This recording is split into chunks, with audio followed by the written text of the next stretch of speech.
ये आपका आज के जनसत्ता का संपादकीय पाठ है। देखिए संपादकीय पाठ ये आर्टिकल एडिटोरियल आपको प्रारंभिक परीक्षा मुख्य परीक्षा में जब आप लोग आंसर राइटिंग करेंगे, निबंध लिखेंगे और इंटरव्यू हर जगह मदद पहुंचाता है। यहाँ से एक सामान्य जानकारी भी आप लोगों को मिलती है, तो इन्हें जरूर पढ़ा करिएगा। सच बोलने का सबसे बड़ा फायदा यह है कि तुम्हें याद नहीं रखना पड़ता कि तुमने किससे कब कहाँ क्या कहा। ये किसने कहा है? रॉबर्ट वेंस ने कहा है। युवाओं को दक्ष बनाने की चुनौती, ये आप देखिए किसके द्वारा लिखा है? जयंती लाल भंडारी के द्वारा आर्टिकल लिखा जा रहा है।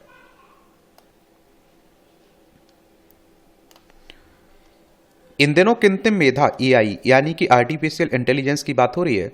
एआई से संबंधित कई रिपोर्टों में कहा जा रहा है कि जहां भारत की नई पीढ़ी के लिए देश ही नहीं दुनिया भर में एआई से जुड़ी नौकरियों में अवसर बढ़ रहे हैं, वहीं करोड़ों युवाओं को इससे संबंधित नौकरियों के लिए पेशेवर के रूप में तैयार करने की बड़ी चुनौती भी है। और हाल ही में प्रधानमंत्री ने फ्रांस के राष्ट्रपति एमेनुअल मैक्रों के साथ पेरिस में आयोजित एआई एक्शन शिखर सम्मेलन 2025 की सह अध्यक्षता करते हुए कहा कि हालांकि दुनिया में यह आशंका है कि एआई की वजह से नौकरियां खत्म होंगी, लेकिन इतिहास गवाह है कि प्रौद्योगिकी के कारण नौकरियां खत्म नहीं होती है, बल्कि उसकी प्रकृति बदल जाती है और नई तरह की नौकरियां सृजित होती हैं। इसलिए हमें एआई संचालित भविष्य के लिए अपने लोगों को दक्ष बनाते हुए नए काम के तरीकों के लिए उन्हें तैयार करने के वास्ते निवेश करने की जरूरत है। क्या करने की जरूरत है? निवेश करने की जरूरत है। और इसमें कोई दो मत नहीं है कि भारत की नई पीढ़ी एआई से संबंधित कार्यों में लगातार अपना योगदान बढ़ा रही है। ओपन एआई के मुख्य कार्यकारी सैम ऑल्टमैन का मानना है कि कृत्रिम मेधा के लिए दुनिया में भारत दूसरा सबसे बड़ा बाजार है। वहीं गूगल के मुख्य कार्यकारी सुंदर पिचाई के मुताबिक भारत एआई के क्षेत्र में दुनिया का नेतृत्व कर सकता है। माइक्रोसॉफ्ट को भी लगता है कि गणित में दक्ष भारत की नई पीढ़ी के लिए एआई क्षेत्र में अपार संभावना है। इस समय जहां भारत की नई पीढ़ी देश के विकास में बड़ा योगदान दे रही है, वहीं उसकी पूरी दुनिया में छाप छोड़ी है और नई पीढ़ी सेवा निर्यात से विदेशी मुद्रा की बड़ी कमाई करने वाली आर्थिक शक्ति के रूप में भी उभरती दिखाई दे रही है। यह बात भी अहम है कि एआई सहित दक्ष मानव संसाधन के सरल और किफायती रूप से उपलब्ध होने के कारण भारत में बड़ी बहुराष्ट्रीय कंपनियां तेजी से अपने केंद्र खोल रही हैं। ये आप देख लीजिए, हमारी प्यारी पृथ्वी है, इसमें आप देखिए ये फ्रांस आपको देखने को मिलेगा, ये हमारा प्यारा भारत है। और विश्व आर्थिक मंच WEF सम्मेलन 2025 के तहत प्रकाशित रिपोर्ट भविष्य की नौकरियों में कहा गया है कि वैश्विक स्तर पर वर्ष 2030 तक 17 करोड़ एआई संचालित नई नौकरियां पैदा होंगी, जबकि 9.2 करोड़ परंपरागत नौकरियां समाप्त होने का अनुमान है। क्या है? अनुमान है। और आप देखेंगे कि इससे 7.8 करोड़ अधिक नई नौकरियां पैदा होंगी। दक्षता वाली नई नौकरियों को रफ्तार मिलेगी और इससे दुनिया भर में उद्योगों और व्यवसायों को नया रूप मिलेगा। और इस रपट में कहा गया कि जहां भारत में नियोक्ताओं का मानना है कि सेमीकंडक्टर और कंप्यूटिंग प्रौद्योगिकियों को अपनाने से उनके परिचालन में बदलाव आएगा। विश्व स्तर पर एआई कौशल की मांग में भी तेजी आई है और ऐसी आप देखते हैं मांग के मद्देनजर भारत और अमेरिका अग्रणी है। ऐसे में सबसे तेजी से जिन नौकरियों की मांग होगी उनमें एआई डेटा विशेषज्ञ और मशीन लर्निंग विशेषज्ञ तथा साइबर सुरक्षा प्रबंधन विशेषज्ञ शामिल हैं। और ये सभी नौकरियां वैश्विक रुझानों के साथ निकटता से जुड़ी हुई हैं और इन सब के मद्देनजर भारत दुनिया के सबसे बड़े कुशल कामगार वाले देशों में शामिल है। साथ ही आगामी दशक में दुनिया के 1/4 नए दक्ष कामगारों का केंद्र भी भारत बन सकता है। और देखिए WEF यानी कि वर्ल्ड इकोनॉमिक फोरम की बात करें तो इसका हेडक्वार्टर स्विट्जरलैंड में देखने को मिल जाएगा आपको और इसकी स्थापना 24 जनवरी 1971 में हुई थी। देखिए इस तरह की कोई रिपोर्ट आती है तो उसके जो आंकड़े रहते हैं उन्हें भी आप लोग नोट कर लिया करिएगा। जब आप आंसर राइटिंग करते हैं, निबंध लिखते हैं, तो वहां इसका उल्लेख कर सकते हैं। आर्थिक सर्वेक्षण 2025 में रेखांकित हुआ है कि दुनिया भर में एआई का उपयोग तेजी से बढ़ रहा है और एआई के तेजी से उपयोग के लिए भारत तैयार हो रहा है। इस सर्वेक्षण में बताया गया कि 2021 और 22 के बीच वैश्विक स्तर पर दिए गए एआई पेटेंट की संख्या 62.7% की वृद्धि हुई है। आर्थिक सर्वेक्षण में कहा गया है कि निश्चित रूप से आप देखेंगे कि भारत में भी सेवा प्रधान अर्थव्यवस्था के कारण एआई के प्रभाव को लेकर चिंताएं ज्यादा है। इस परिप्रेक्ष्य में कर्मचारियों के बीच IIM अहमदाबाद के विशेष सर्वेक्षण में पाया गया कि 68% कर्मचारियों को उम्मीद है कि अगले 5 वर्षों में एआई द्वारा उनकी नौकरी आंशिक रूप से या पूरी तरह से स्वचालित हो जाएगी। वहीं लगभग 40% कर्मचारियों का मानना है कि एआई उनके परंपरागत कौशल को बेमानी बना देगा। अंतर्राष्ट्रीय श्रम संगठन के अनुसार अनुमान बताता है कि वैश्विक स्तर पर 7.5 करोड़ 7.5 करोड़ नौकरियां जोखिम में। आईएलओ के बारे में भी याद रखिएगा। इस तरह के संगठनों से क्वेश्चंस पूछ लेता है। इंटरनेशनल लेबर ऑर्गेनाइजेशन की बात हो रही है, इसकी स्थापना 1919 में हुई थी। जेनेवा स्विट्जरलैंड में इसका हेडक्वार्टर देखने को मिलेगा। कई अन्य सर्वेक्षण भी दुनिया भर में पारंपरिक नौकरियों के लिए संभावित खतरों का संकेत देते हैं। आर्थिक सर्वेक्षण 2025 की यह टिप्पणी भी अहम है कि मजबूत संस्थागत ढांचे और रणनीतिक योजना के साथ एआई एक संकट के रूप में नहीं बल्कि न्यायसंगत आर्थिक परिवर्तन के लिए उत्प्रेरक के रूप में कार्य कर सकता है, जो भारत को तेजी से स्वचालित होती दुनिया में आगे बढ़ने की स्थिति में लाएगा। सर्वेक्षण ने यह भी रेखांकित किया है कि प्रौद्योगिकी को हमेशा श्रम को विस्थापित करने की आवश्यकता नहीं होती है, बल्कि इसके बजाय कार्यबल की उत्पादकता बढ़ाने में इसका उपयोग किया जा सकता है। और इसमें कोई दो मत नहीं है कि भारत देश और दुनिया की जरूरतों को देखते हुए अपने युवाओं और दक्षता का विकास कर रहा है, उनका कौशल बढ़ा रहा है। और वर्ष 2025-26 के केंद्रीय बजट में देश के युवाओं को दक्ष बनाने और भारत को वैश्विक कौशल केंद्र बनाने की दिशा में सरकार ने कई बड़े कदम उठाए हैं। 3 नई कौशल विकास योजनाओं का ऐलान भी किया है। इन योजनाओं के तहत खासतौर पर एआई, आईटी, साइबर सुरक्षा, अन्य नई तकनीकों में करीब 5 लाख युवाओं को प्रशिक्षित किया जाएगा। यह भी अहम है कि सरकार के इंडिया एआई मिशन का एक बड़ा उद्देश्य एआई सहित अन्य दक्षता वाले मानव संसाधन के परिप्रेक्ष्य में देश विदेश की मांग को पूरा करना। यह मिशन भारत की युवा आबादी को देखते हुए खासतौर से महत्वपूर्ण है। और देखिए, आर्थिक सर्वेक्षण की बात करें तो जो साल जा चुका होता है ना, उसका लेखा जोखा होता है। बजट आने वाले साल के लिए होता है। और बजट शब्द का उल्लेख हमारे संविधान में नहीं है। वार्षिक वित्तीय विवरण की बात की गई संविधान के अनुच्छेद 112 में, ये जरूर याद रखिएगा। यूरोप, जापान और अन्य कई विकसित और विकासशील देशों की आबादी तेजी से बूढ़ी हो रही है, और ऐसे में भारत के लिए विदेशों में भी अपने दक्ष युवाओं के लिए बड़े अवसर हैं। भारत ने हाल के वर्षों में करीब 2 दर्जन देशों के साथ आव्रजन और रोजगार से जुड़े समझौते किए हैं। इन समझौतों के तहत Bharat Japan, Israel, Australia, Saudi Arab, France, Germany, रूस, मॉरिशस, ब्रिटेन, रोमानिया, इटली जैसे देशों में अपने दक्ष युवाओं को भेज रहा है। नए डिजिटल दौर में देश की एआई दक्ष नई पीढ़ी की दिशा देश और दुनिया में लगातार मांग बढ़ रही है। ऐसे में हम नई पीढ़ी की दक्षता बढ़ाने के लिए उन्हें और अधिक प्रेरित करना होगा, और इसके लिए नई रणनीति के साथ आगे बढ़ना होगा। हमें देश के कोने कोने में, विशेषकर ग्रामीण और पिछड़े हुए, आप देखते हैं कि क्षेत्रों में बड़ी संख्या में युवाओं को कुशल बनाने के लिए कई गुना प्रयास करने होंगे। हम उम्मीद कर रहे हैं कि सरकार दुनिया की सर्वाधिक युवा आबादी वाले भारत में नई पीढ़ी को एआई दक्ष बनाने के लिए कदम तेजी से बढ़ाएगी, और यह भी उम्मीद कर रहे हैं कि नई एआई पीढ़ी देश की आर्थिक तस्वीर संभालने की संभावनाओं को साकार करते हुए भारत को 2047 तक विकसित राष्ट्र बनाने में अहम भूमिका निभाएगी। और ये आप भी जानते हैं कि भारत जनसंख्या के मामले में दुनिया में सबसे बड़ा देश हो चुका है, तो नॉर्मल सी बात है कि बाजार भी हमारे पास है। ये भी हमारे लिए एक फायदे वाला है। ये पतंग की तरह जिंदगी, ये आप देखिए शिखर चंद्र जैन के द्वारा लिखा जा रहा है। गलत निर्णय का बोझ हमें अक्सर परेशान करता है। जिंदगी में हमें कई निर्णय लेने पड़ते हैं, कई बार ये आगे चलकर गलत भी साबित हो सकते हैं, मगर इसके लिए जिंदगी भर पछतावा और दुखी रहने से कोई फायदा नहीं होता है। और इसके बजाय उन अच्छे निर्णयों के लिए खुद को सराहने की जरूरत है जिनके कारण हम आज यहाँ तक पहुंचे। आमतौर पर गलत निर्णयों की संख्या कम और सही निर्णयों की संख्या अधिक होती है। रिश्तों से अपेक्षाओं का बोझ बहुत भारी होता है। कई लोग इसी में उलझे रहते हैं। फला रिश्तेदार ने हमें शादी में मान सम्मान नहीं दिया, और वहां से न्योता ढंग से नहीं आया, खाने के लिए नहीं पूछा, ठीक से बात नहीं की, आदि अपेक्षाएं सिर्फ दुख दर्द ही देती हैं। इसलिए ऐसी बातों पर ज्यादा ध्यान नहीं देना चाहिए। दुनिया भर के काम का बोझ व्यक्ति को कहीं ना कहीं का नहीं छोड़ता है। कुछ लोगों की आदत होती है कि वे सबका काम अपने सिर पर लाद लेते हैं, चाहे परिवार की बात हो या रिश्तेदार या फिर दफ्तर की।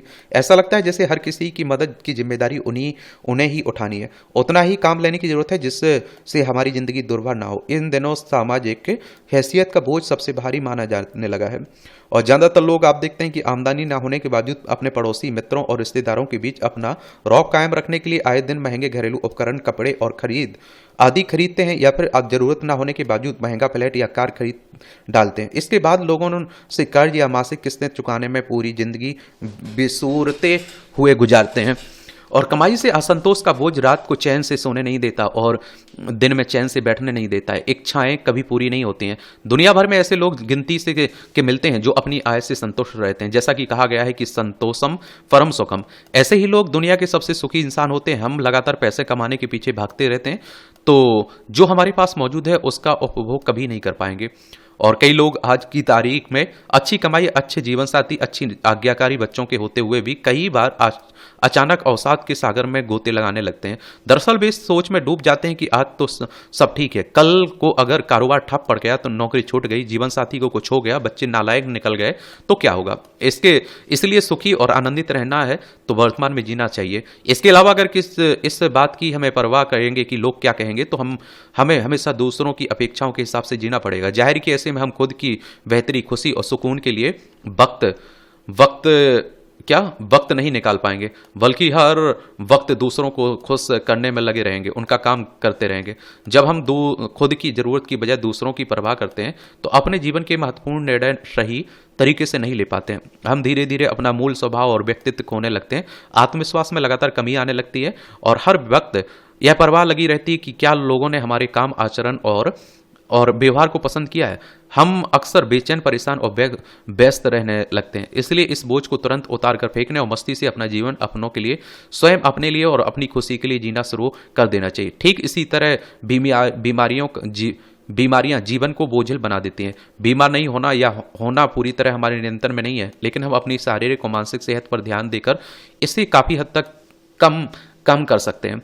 जीवन की गुणवत्ता को बेहतर बनाना हमारे हाथ में है, इसलिए हमको अपने परिवार, दोस्तों और सामाजिक के दायरे में घुल मिलकर रहना चाहिए और उनसे नियमित संवाद करना चाहिए, जमकर गपशप, हंसी मजाक करना चाहिए। नियमित रूप से नई चीजें सीखते रहा जाए तो याददाश्त अच्छी रहेगी, मानसिक स्वास्थ्य अच्छा रहेगा, जीवन में उमंग और उत्साह बने रहेंगे।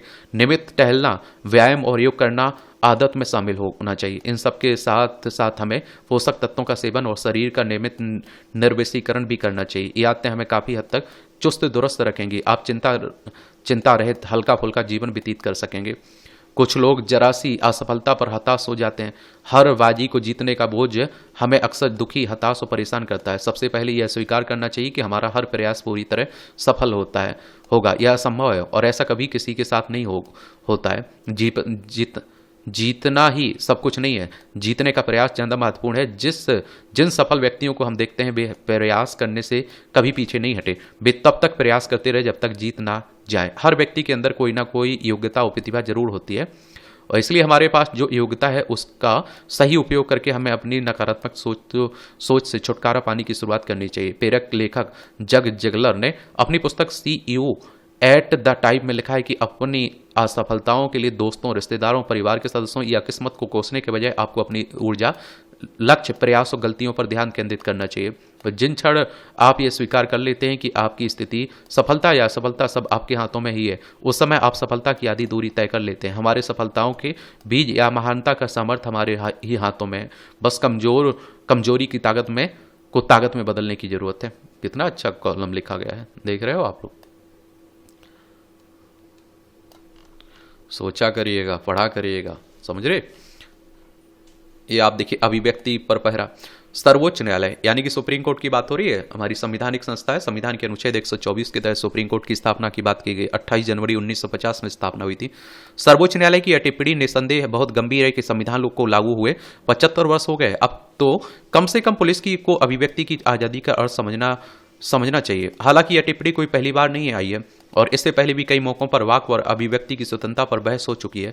अदालतें पुलिस को नसीहत दे चुकी हैं, मगर शायद उस पर संजीदगी से अमल की जरूरत नहीं समझी गई। इसी का नतीजा है कि अब भी जब तक ऐसे मामले अदालत में पहुंच जाते हैं जिनसे किसी की भावना के आहत होने का आरोप लगता है, जबकि वास्तव में उनमें ऐसा कुछ नहीं होता है। चाहे वह फिल्मों के दृश्य, संवाद, किसी राजनेता के बयान या फिर साहित्य के किसी अंश को लेकर भावनाएं आहत करने या भड़काने के आरोप लगते रहे हों, या किसी ऐतिहासिक मिथकीय प्रसंग को लेकर की गई टिप्पणी हो।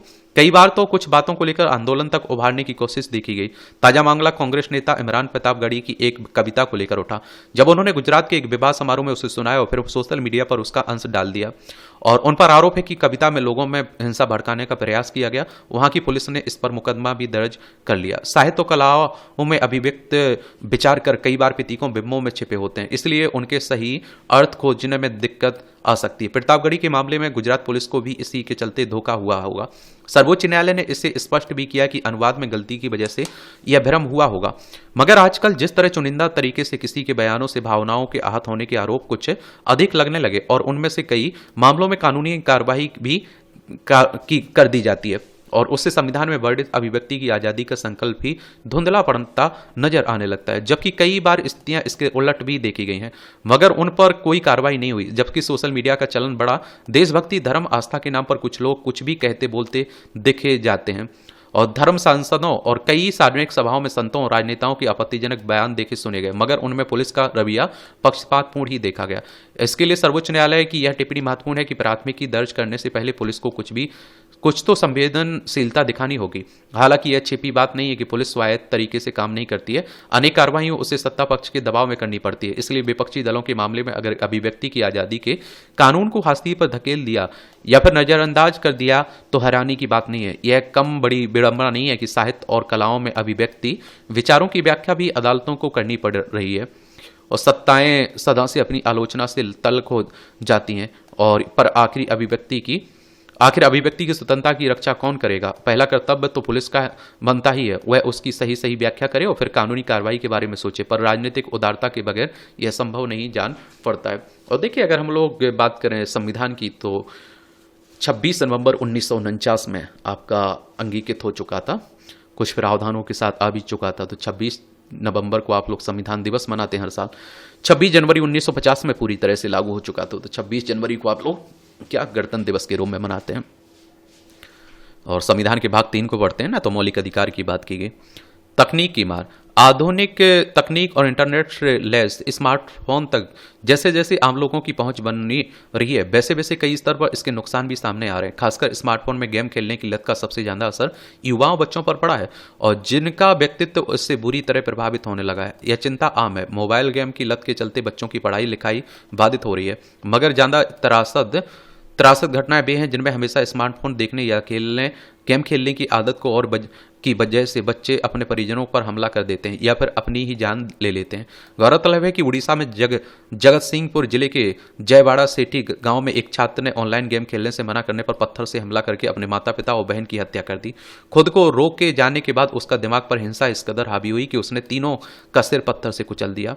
यह आधुनिक तकनीक का ऐसा चेहरा है जो बेहद घातक नतीजों के चलते चिंता का कारण बन रहा है। सवाल है कि इंटरनेट की सुविधा से लैस स्मार्टफोन का पर्दा आखिर इतना गहरा मनोवैज्ञानिक असर कैसे डाल रहा है। कोई व्यक्ति इसके सम्मोहन में आसपास की दुनिया से लेकर खुद की अहमियत भी भूल जाता है, और इसमें गुम रहने से या इसकी लत लग जाने के बाद मस्तिष्क की बनावट में कैसे बदलाव होते हैं कि एक किशोर या युवा की नज़र में जीवन और उसकी वास्तविकताओं की कोई कीमत नहीं रह जाती। यह स्थिति तकनीक को लेकर हद से ज़्यादा मुग्ध होने को कटघरे में खड़ा करती है और इसके सीमित इस्तेमाल की ज़रूरत रेखांकित करती है। मोबाइल में गुम रहने की लत के चलते बच्चों तक के बीच आत्महत्या या हत्या जैसी घटनाएं सामने आ रही हैं। अगर समय रहते इनसे रोकने की ठोस और नीतिगत पहल नहीं की गई तो आने वाले वक्त में इसके बेहद दुखद नतीजे देखने को मिल सकते हैं। कई देशों में बच्चों और किशोरों की इंटरनेट तक पहुंच को सीमित किया गया है, लेकिन इस मामले पर एक व्यापक नीति की जरूरत महसूस की जा रही है।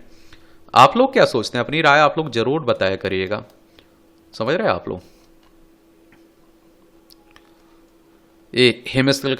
हिमस्खलन से प्राकृतिक आपदाओं को लेकर वैज्ञानिकों की चिंता, ये आप सभी जानते हैं कि उत्तराखंड में जो हुआ ना, उसी को लेकर बात हो रही है। आप देखिए, विपरीत परिस्थितियों में चलाया गया राहत और बचाव का। बद्रीनाथ के पास देश के अंतिम गांव माना में 28 फरवरी को हुई प्राकृतिक घटना ने फिर से पुरानी प्राकृतिक आपदाओं की यादें ताजा की दी। माना की घटना के तुरंत बाद हिमस्खलन की चपेट में आए 54 मजदूरों को बचाने के लिए केंद्रीय और राज्य सरकार की एजेंसियों ने विपरीत मौसम में भी राहत बचाव किया है। और आप लोगों को एक और बात बता दूं, देखिए क्या है ना कि बर्फ के आप देखते हैं कि खिसकने की बात हो रही है एक तरह से। एक आप देखिए भारत में तेजी से बढ़ रहा है मोटापा, ये विशेषज्ञ कह रहे हैं, और 10 साल कम हो रही है आयु से। एम्स दिल्ली के कार्य चिकित्सा विभाग के नवल विक्रम ने मंगलवार को कहा कि व्यक्ति की कुल लंबाई से पेट की मोटाई आधी या उससे कम होनी चाहिए। यह थोड़ी भी ज्यादा है तो आप मोटापे के शिकार हैं।